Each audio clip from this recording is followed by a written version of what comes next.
nin waxaan ku weydiiyey kalamaan ma dhegaysatid war naga tag oo maxaa dhacay mar dambena su'aal ma weydiin kartid sabab kalamaan ma dhegaysatay markaad leedahay maxay sheegtay ma tiraahid horta sheekadan kalamaana markii aad maqashiin how maxaa tiiriya may erti midii miidaysay maahino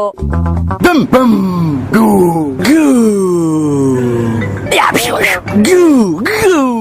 war meeqaa ku dhimatay masiibadii dhacday war soobe kadib kii ugu dhimashada badnaay war meeqaa ku dhimatun baa taagantiin ilaa weligiin miyaa halkay masiibadu shalay ka dhacday iyo soobe 1 kiiloomitir isku jiraan war saddexda baabuur ma la arki waayo ciidamadii amniga war maalmo ka hor in magaalada lagu jiro waa la sheegay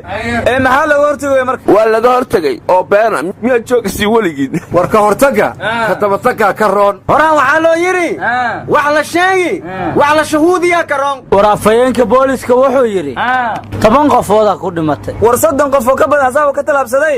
10 qof oo sheegay maxay tahay warniyo markaa uu argagaxsana anigu waxaan la yaabaa dadka cadawgu laayo dawladda qarinaysa war nimayo adduunyada markay istaan kale wax u dhacaan ee cadawgu shacabka laayo dawladaha waa sheegaan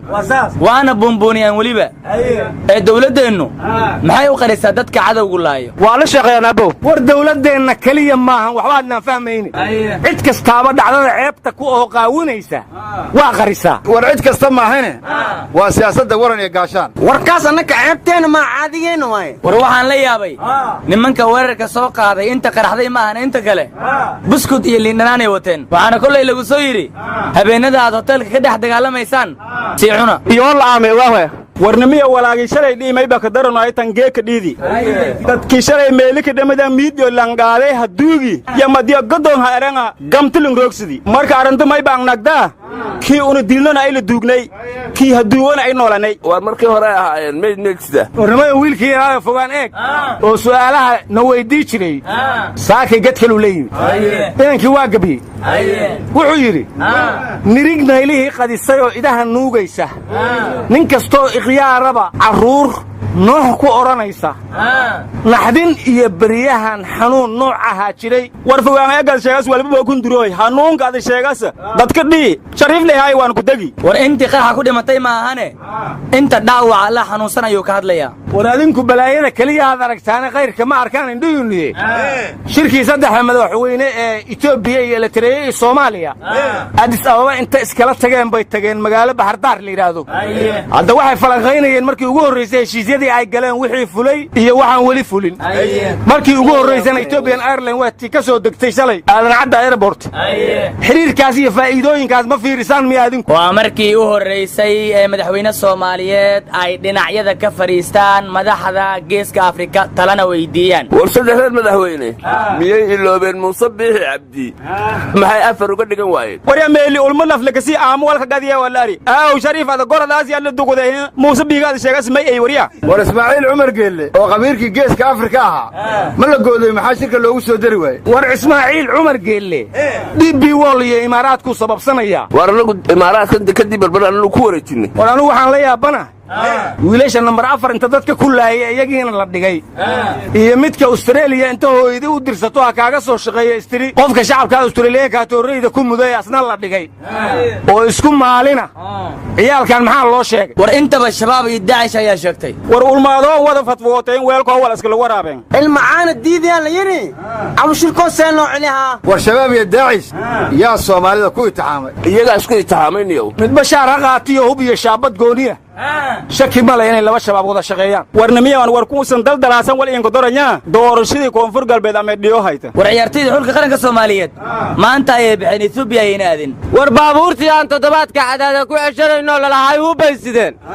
saakan iska sii daynay jawaanadan ciidda lagu shubtayna sideen balay ku dhacdo waana lugeeyeen inay gaalka sidaan baa moodeen war baabuurtii noo siin lugeeyeen adika aalima jawaanada ardo hoob siin wadeen sidifaan ka dhigatan siin wadeen wiligan wala siin ku dhamaasay war jawaanada iskuma atinee toos baan dagaalka u galnaa war xaara dheer iyo ceelbuur maxaad ugu gabanaysa maa shabdhaadiin warnimayo waxaa la yidhi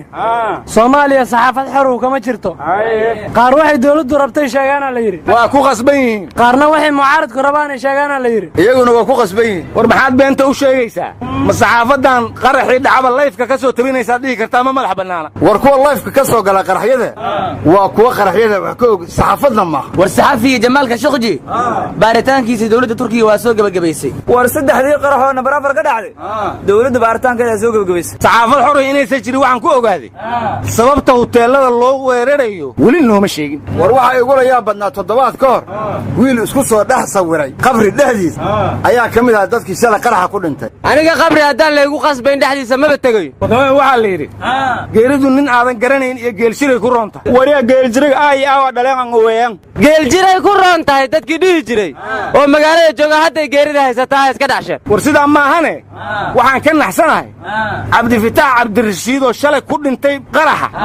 aabbihiis cabdirashiid ilqaytana 3 sano ka hor sidaanoo kale weerar hoteelka lagu soo qaaday ku dhintay war maalin walba barorkaasaa ku jiraysaan haddaydaan iska celiniyo war meel bilaayi ka hooydaasoo ka hergalaasa baroorantee la kukure shacab yahow la cayrsanahayaa hay cabaadina ee iska celiya cadowgiinni baad ka cabsanaysaan aan iska celinayaan ugu garwada cadow u hoosaasiyaa cunay dadkeennii war dowladdaa la rabaa inay shacabka difaacdo war hata waa wicina dad waxa walba jooge waradoo naga taga war imaaraadka iyo oromo waa isku hiil